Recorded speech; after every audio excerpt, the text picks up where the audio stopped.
Finally found Cosmo. He has been exploring further and further.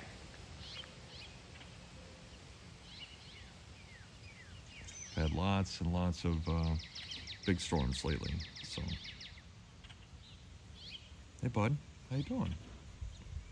Hey, I know you're getting out. Hope you're taking care of yourself, huh? Hope you're taking care of yourself. Gotta be careful when you're out there. I don't want his food.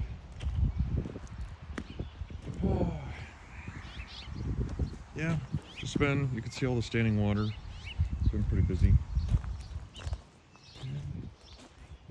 It's just a glimpse of Julius. Hi. He's got a,